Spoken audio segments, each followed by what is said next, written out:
আসসালামু আলাইকুম প্রিয় খামারি ভাইরা, সাকিব এগ্রো টেকের পক্ষ থেকে সকলকে জানাই স্বাগত।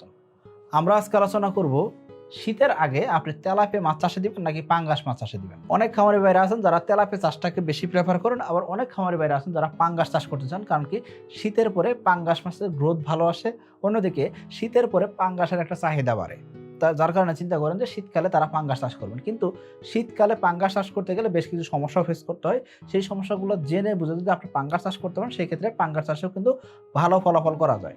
আবার যদি আপনি তেলাপিয়ার কথা চিন্তা করেন, সেক্ষেত্রে দেখা যায় তেলাপিয়ার দামও কিন্তু শীতের পরে বাড়ে। তবে দেখা যায় পাঙ্গাসের তুলনায় তেলাপিয়া চাষটা কিন্তু শীতকালীন সময়ে ভালো লাভজনক হয়, কারণ কি তেলাপিয়া সবসময় খাবার খায়, পাঙ্গাস মাছ কিন্তু শীতের সময় খাবার খাওয়া বন্ধ করে দিতে পারে। অনেক সময় দেখা যায় পাঙ্গাস মাছ না খাবার খাইতে খাইতে তার শরীরে থেকে চর্বি খসাইতে থাকে, অর্থাৎ চর্বি কমতে থাকে, তার শরীরে ওজন কমতে থাকে। তেলাপিয়ার ক্ষেত্রে কিন্তু এই জিনিসটা হয় না। তো এই ডিটেল সম্পর্কে আজকে জানতে পারবো। আজকে 12টা পয়েন্টে আলোচনা করব যে তেলাপিয়া চাষ করবেন নাকি পাঙ্গাস চাষ করবেন, অর্থাৎ শীতের আগে এই সময়টা আপনি পাঙ্গাস চাষে দিবেন নাকি তেলাপিয়া চাষে দিবেন, কোনটা চাষে দিলে আপনার জন্য লাভজনক হবে এবং কি সেটা বিজ্ঞান ভিত্তিক মাছ চাষ হবে কিনা সেই সম্পর্কে জানতে পারবেন। তো চলুন শুরু করা যাক।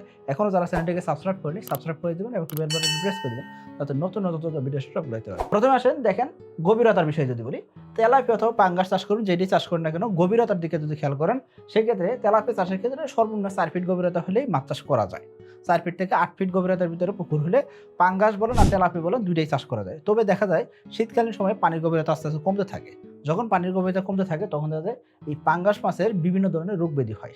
বিশেষ করে এই মাছের কি রোগ হয়েছে সেটা না বোঝাটাই বড় রোগ, অর্থাৎ মাছগুলো মারা যাচ্ছে কিন্তু কোনো প্রকার রোগের কোনো সিমটম দেখা যাচ্ছে না, মাছগুলো সাদা হয়ে মরে গেছে। আবার অনেক সময় দেখা যায় মুখের দিকে লাল লাল সুপ দাগ দেখা যাচ্ছে। এগুলোর কারণ কি হয়, অধিক ঘনত্ব হয়ে গেছে ওই জায়গায়।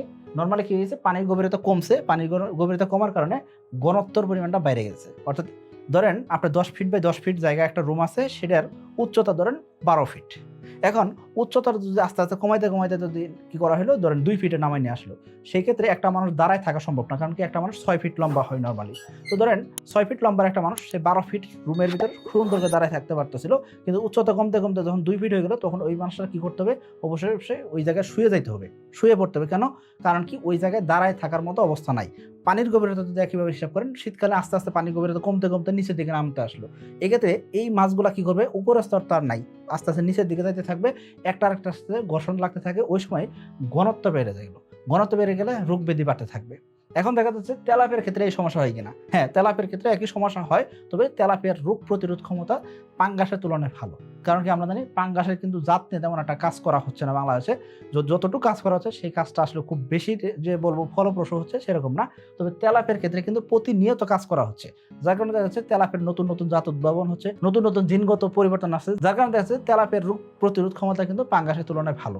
এই জন্য দেখা যাচ্ছে পানির গভীরতা কমতে থাকলেও দিন শেষে 4 ফিট গভীরতায় তেলাপিয়া চাষটা ভালো হচ্ছে, কিন্তু পাঙ্গাস চাষের ক্ষেত্রে মোটামুটি 6 ফিট 7 ফিট গভীরতা হলে শীতকালীন সময় ভালো ফলাফল পাওয়া যায়। তো আশা করি আপনারা বুঝতে পারছেন গভীরতা এবং কি ঘনত্বের যে বিষয়টা তেলাপিয়া চাষের ক্ষেত্রে বা পাঙ্গাস চাষের ক্ষেত্রে শীতকালীন এই সমস্যাগুলো হয়ে থাকে। এখন আসেন যে অ্যামোনিয়ার ক্ষেত্রে নর্মালি দেখা যায় তেলাপিয়ার চাইতেও পাঙ্গাস কিন্তু অ্যামোনিয়া সহনশীল বেশি হয়, অর্থাৎ সহজে অ্যামোনিয়াতে মারা যায় না, বা অক্সিজেন স্বল্পতা হলেও এই জায়গায় তেমন একটা সমস্যা হয় না। যখন যে পুকুরে অ্যামোনিয়া জড়িত সমস্যা আছে সেই পুকুরে অবশ্যই অক্সিজেন শর্টেজ হওয়ার একটা চান্স থাকে। এক্ষেত্রে দেখা যায় শীতকালীন সময় কিন্তু অ্যামোনিয়ার পরিমাণটা বাড়তে থাকে। ওই সময় তেলাপিয়া বলেন পাঙ্গাস বলেন দুইটাই কিন্তু ভালো সহ্য করতে পারে। তবে এখানে অ্যামোনিয়ার সাথে সাথে যদি অক্সিজেন ফল করতে থাকে, সেক্ষেত্রে কিন্তু তেলাপিয়ার ক্ষেত্রে আপনাকে একটু সমস্যা ফেস করতে হতে হবে। সকালবেলা মাছ খাইতে পারে, মাছ ভাসতে পারে, যেটা কিন্তু পাঙ্গাসের ক্ষেত্রে হবে না।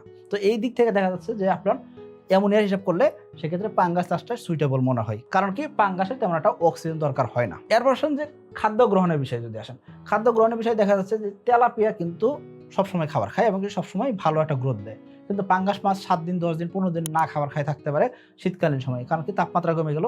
এই তাপমাত্রা যখন কমতে থাকে সেক্ষেত্রে দেখা যাচ্ছে পাঙ্গাস খাবার খাওয়া বন্ধ করে দিবে। খাবার খাওয়া বন্ধ করে দিলে কি হবে, তারা অবশ্যই অবশ্যই নানান ধরনের রোগ ব্যাধিতে ফেস করতে থাকবে, গ্রোথ কমে যাবে এবং কি পাঙ্গাস মাছের ক্ষেত্রে দেখা যায় তারা নিজেদের শরীরে চর্বি খসাইতে থাকে, তারা ওজন কমাইতে থাকে। ওজন কমে গেলে দিন শেষে খামারের লোকসানে পড়বে, খামারের কোনো লাভবান হতে পারবে না।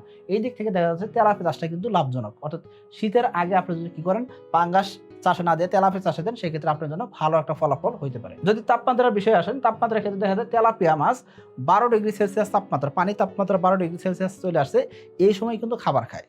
যেটা কিন্তু পাঙ্গাস কিন্তু করতে চায় না বা পাঙ্গাস এরকম খাইতে চায় না। তো এই জন্য বলবো এই দিক থেকে তেলাপিয়ার চাষটা কিন্তু লাভজনক। এখন আসেন যে সাঁতারের ব্যাপারে, নর্মালি যেই মাছ যত খাবার খাবে, যেই মাছ যত খাবারের দিকে আকৃষ্ট হবে, সেই মাছের গ্রোথ তত ভালো আসবে।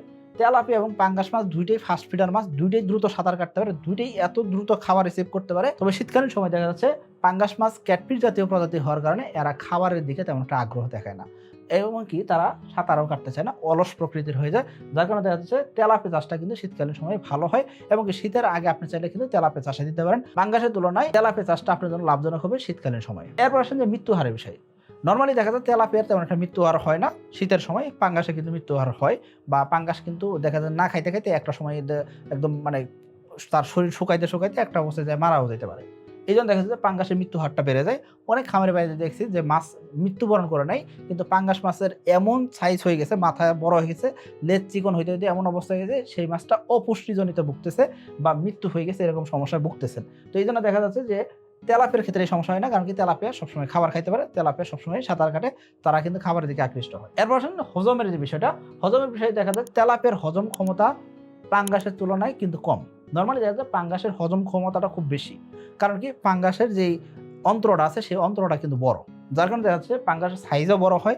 আবার অন্যদিকে দেখা যাচ্ছে তেলাপিয়ার সাইজ কিন্তু ছোট থাকতে আমরা বিক্রি করে দিই। তো এইসব যদি করেন দেখা যাচ্ছে পাঙ্গাসের অন্ত্র বড় হওয়ার কারণে পাঙ্গাসের হজম শক্তিটা ভালো। তবে শীতকালীন সময়ে সে খাবারের প্রতি এত অরুচি দেখায়, যার কারণে দেখা যাচ্ছে সে কতটুকু খাচ্ছে সেটা তো তার হজম করার বিষয় থাকে, কিন্তু সে হজম না করার কারণে বা অন্ত্র ঠিক মতো কাজে না লাগানোর কারণে দেখা যাচ্ছে কি পাঙ্গাস চাষটা শীতকালীন সময়ে আমি বলবো ঝুঁকির কারণ হবে, কারণ কি এরা ঠিক মতো হজমও করতে চায় না, খাবার রিসিভ করতে চায় না। তেলাপিয়া চাষটা আপনার জন্য সুইটেবল মনে করি।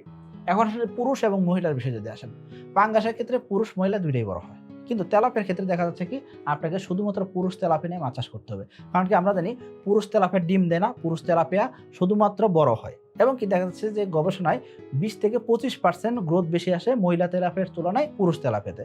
কারণ কি পুরুষ তেলাপিয়া নর্মালি কি করে, মেয়ে তেলাপিয়া যতটুকু খাবার খাচ্ছে ততটুকু খাবার খাইয়ে দেখা যাচ্ছে 125 গ্রাম ওজন হয়ে গেছে, আর মহিলা তেলাপিয়া 100 গ্রাম ওজন, তার মানে 25 গ্রাম ওজন বেশি পাচ্ছে একটা খামারি একই খাবার খায় একই সময়ে।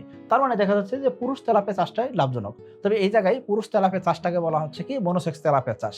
এই মনোসেক্স তেলাপিয়া যদি না হয় সেক্ষেত্রে কিন্তু তেলাপিয়া চাষ আপনার জন্য লাভজনক হবে না। অনেক খামারি আছেন মাছগুলোকে চাপে রাখেন, অনেক দিন পর্যন্ত চাপে রাখেন, ঠিক মতো খাবার দেন না, অল্প অল্প খাবার দিয়ে মাছটাকে কোনো রকম বাঁচায় রাখেন, জাস্ট হয়তো অল্প একটু জায়গার ভিতরে অনেক বেশি ঘনত্বে মাছ রাখিয়ে দিচ্ছেন, এই নিয়মটাকে বলা হয় চাপে রাখা, বা অল্প একটু খাবার দিয়ে রাখতেছেন এই নিয়মটাকে বলা হয় চাপে রাখা। এইরকম ভাবে চাপে রাখলে দেখা যায় একটা সময় যেহেতু মনোসেক্স তেলাপিয়া সেটাকে হরমোন খাইয়ে পুরুষ করা হয়েছে, তো এই ক্ষেত্রে দেখা যায় তাদের হরমোনের একটা ডিসব্যালেন্স তৈরি হতে পারে, ওই সময় তারা মহিলার মতো আচরণ করতে পারে।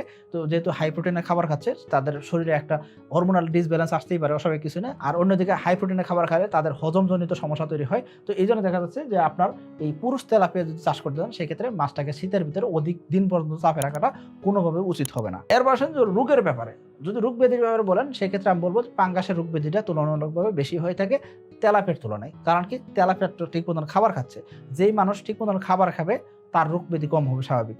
যেই মানুষ খাবারে অনিয়ম করবে বা খাবার ঠিক মতন খাইতে চাইবে না, বা তার খাবারে বাছ বিচার আছে, এইটা খাবে না ওইটা খাবে, ওইটা খাবে না ওইটা খাবে, এরকম যাদের চিন্তা ভাবনা থাকে সেই মানুষ দেখবেন অপুষ্টিতে ভুগতেছে বা নানান ধরনের সমস্যা ফেস করতেছে। একই জিনিস হয় দেখেন তেলাপিয়ার ক্ষেত্রে রোগ ব্যাধি কম হচ্ছে, কারণ কি এরা সবই খায়। এরা তেলাপিয়াটাকে বলা হচ্ছে গার্বেজ ফিশ। তেলাপিয়া একদম নালা নর্দমা থেকে শুরু করে যে কোনো জায়গায় তারা বেঁচে থাকতে পারে, তারা প্রজনন করতে পারে, তার ডিম ছাড়তে পারে, তারা ওই জায়গায় ডিম ছেড়ে বাচ্চাটাকে প্রতিপালন করে নিতে পারে, এবং কি তাদের বাচ্চা ওই জায়গায় টিকে থাকতে পারে। তার মানে দেখা যাচ্ছে পাঙ্গাসের তুলনায় তেলাপিয়া রোগ ব্যাধি কম হয়, শীতকালীন সময় চাষ করা যায়, এবং শীতের আগে আপনি চাইলে চাষে দিতে পারেন। পরিচর্যার বিষয়ে যদি আসেন সেক্ষেত্রে আমি বলবো নর্মালি আমরা যারা খামারির বাইরে আছে তারা পাঙ্গাস যখন চাষ করি সেক্ষেত্রে আমাদের পরিচর্যার বিষয়টা ভুলেই যাই, একদম আমাদের মাথায় থাকে না যে পরিচর্যা করা লাগবে। এই কাজটা আমাদের ভুল ধারণা যে পাঙ্গাস চাষ করতে পুকুরের পানি কালো হয়ে গেছে আমাদের কোনো ভ্রুক্ষেপই নাই, কিন্তু তেলাপিয়ার পুকুরটাতে আমরা কি করে থাকি নর্মালি পুকুরের পানি সবুজ রাখতে হবে এরকম আমাদের একটা ব্রেনের ভিতরে কিন্তু সবসময় থাকেই। কারণ কি তেলাপিয়ার পুকুরের পানি যদি কালো হয় সেই সময় মাছ কিন্তু ইঙ্গিত দিবে, মাছ ভাসবে, মাছ খাবে। এই সমস্যার জনিত কারণে কি করতেছে খামারি ভাইরা সকালবেলা যাতে মাছ না বাসে এই জন্য তাদের পুকুরের পানি সবসময় সবুজ রাখেন। কিন্তু পাঙ্গাস চাষি চাষিরা এই কাজটা করেন না, যার কারণে দেখা যাচ্ছে পুকুরে পরিচর্যা ঠিকমতো না করার কারণে এবং শীতকালীন সময়ে পুকুরে পরিচর্যা তো অবশ্যই করা হয় না বা ওই সময় ওইরকম কন্ট্রোলে রাখাও যায় না, বা শীতকালীন সময় আমাদের পরিবেশটা আমাদের কন্ট্রোলে থাকে না, যার কারণে দেখা যাচ্ছে এই সময় পুকুরের পরিচর্যা করতে গেলেও দেখা যাচ্ছে যে পাঙ্গাসের পুকুরের তেমন একটা উন্নতি করা যায় না। তবে তেলাপিয়ার পুকুরে পরিচর্যা যদি সবসময় নিয়ে রাখা হয় এবং কি তেলাপিয়ার পুকুরে যারা মাছ চাষ করেন তারা কিন্তু সবসময় একটা কনসার্ন থাকেন যে বছরে 2 থেকে 3 বার কমপক্ষে তেলাপিয়া বিক্রি করতে হবে, এই টার্গেট নিয়ে যারা তেলাপিয়া চাষ করেন তাদের দেখা যাচ্ছে পুকুরে পরিচর্যা কিন্তু ভালো করে করতেছেন। আর পাঙ্গাস চাষ যারা শুরু করেন তারা বছরে একবার বিক্রি করবেন এরকম টার্গেট নিয়ে থাকেন, একবার বিক্রি করা যায় না, ওই জন্য দেখা যাচ্ছে তাদের পুকুরের অবস্থা খুবই খারাপ থাকে, তাদের মাছের রোগ বৃদ্ধি লেগেই থাকে অথবা মাছ ছোট বড় হতে থাকে, মাছ তেমন একটা বড় হতে চায় না। এই জন্য বলা হয় যে অবশ্যই পুকুরের পরিচর্যা কন্ট্রোলে রাখা যায় না শীতকালীন সময় পাঙ্গাসের পুকুরে। তো এই জন্য আমরা বলে থাকি আগে থেকে প্রস্তুতি নিয়ে রাখতে হবে, আগাম প্রস্তুতি যদি না থাকে সেক্ষেত্রে কিন্তু কোনোভাবে কিন্তু রোগ ঠেকানো সম্ভব নয়। এখন গ্রোথের ব্যাপারে যদি আসেন, অবশ্যই শীতের পরে যে কোনো মাছের ক্ষেত্রে খুবই গ্রোথ ভালো আসে, সেটা বাংলা মাছ হোক না কেন, সেটা যে কোনো মাছের ক্ষেত্রে হোক না কেন অবশ্যই গ্রোথ ভালো আসে। তবে দেখা যায় কি শীতের পরে অর্থাৎ চৈত্র মাসে এবং বৈশাখ মাসে যে কোনো মাছের ক্ষেত্রে ডিম আসার একটা চান্স তৈরি হয়, ওই সময় কিন্তু তারা ডিম দেওয়ার জন্য প্রতিযোগিতা তৈরি করে দেয় বা তাদের বৃষ্টি পাওয়ার সাথে সাথে তারা কিন্তু ডিম আসার একটা ভাব তৈরি হয়। পাঙ্গাসে যেহেতু হরমোন খাওয়ানো হচ্ছে না বা পাঙ্গাস যেহেতু নর্মাল একটা প্রজাতির মাছ, একে কোনো প্রকার হরমোন দিতে হয় না, সেক্ষেত্রে দেখা যায় একটা সময় তারা কিন্তু পেটে ডিম নিয়ে আসতে পারে বা তাদের একটা পরিপক্ক বয়স হয়ে গেলে বা সঠিক একটা বয়স হয়ে গেলে তারা তাদের পেটে ডিম আসতে পারে, ওই সময় কিন্তু গ্রোথ থেমে যেতে পারে। অন্যদিকে দেখা যাচ্ছে তেলাপের ক্ষেত্রে যদি হিসাব করেন, তেলাপের ক্ষেত্রে ডিম আসতে পারে, তবে তেলাপিয়া যদি মনোসেক্স তেলাপিয়া হয় সেক্ষেত্রে এক বছর মোটামুটি ডিম আসে না। আর অন্যদিকে দেখা যাচ্ছে তেলাপিয়ার ক্ষেত্রে আপনি তো মোটামুটি 4 থেকে 5 মাস চাষ করবেন, 5 মাসের উপর কেউ তেলাপিয়া চাষ করে না, তো এই জন্য দেখা যাচ্ছে তেলাপিয়ার ক্ষেত্রে এই গ্রোথের ব্যাপারে কোনো ধরনের সমস্যা হয় না। ইনশাআল্লাহ আশা করি বুঝতে পারছেন। এই 12টা জিনিস যদি আপনি পয়েন্ট মাথায় রেখে যদি আপনি মাছ চাষের জন্য নামেন, সেক্ষেত্রে আমি বলবো যে আপনার জন্য আপনি নিজেই চিন্তা করে নেন কোনটা আপনার জন্য সুইটেবল হবে। আমি যদি বলি সেক্ষেত্রে আমি বলবো তেলাপিয়া আপনার জন্য সুইটেবল হবে। এবং শীতের আগে যারা নতুন খামারি আছেন তারা ভুল করেও পাঙ্গাস চাষে যাবেন না, এটা আমি আপনাদের কাছে অনুরোধ করবো, রিকোয়েস্ট করবো, আপনারা কোনোভাবেই শীতের আগে পাঙ্গাস চাষে যাবেন না, এটা আপনাদের উচিত হবে না। আর যারা পুরাতন খামারি আছেন তারা যদি পাঙ্গাস চাষে যান সেক্ষেত্রে আমি বলবো আপনাদের বড় সাইজের, যত বড় সাইজের মাছ ছাড়া যায়, সেই যদি আপনি আধা কেজি থেকে 1 কেজি মাছ ছাড়তে পারেন সবচেয়ে ভালো হয়। তবে আপনি যদি 250 গ্রাম 300 গ্রাম 500 গ্রাম ওজনের পাঙ্গাস ছাড়েন সেক্ষেত্রে কিন্তু শীতকালীন সময় চাষ করতে পারেন, শীতের পরবর্তী 2.5-3 মাসে মোটামুটি মাছ বিক্রি করতে পারবেন। তবে যারা তেলাপিয়া চাষি আছেন তাদেরকে আমি বলবো যে আপনারা চাইলে কি করতে পারেন, নভেম্বর মাস পর্যন্ত পোনাটাকে নিয়ে নার্সারি করে আপনারা কিন্তু ডিসেম্বরের ভিতরে কিন্তু তেলাপিয়া চাষে দিতে পারেন, অর্থাৎ অধিক ঠান্ডা পড়ার আগে তেলাপিয়াটায় চাষে দিতে পারেন। ইনশাআল্লাহ আশা করি আপনাদের মাছ চাষটা সহজ হবে, নিরাপদ হবে। সবাই ভালো থাকবেন, সুস্থ থাকবেন। আসসালামু আলাইকুম।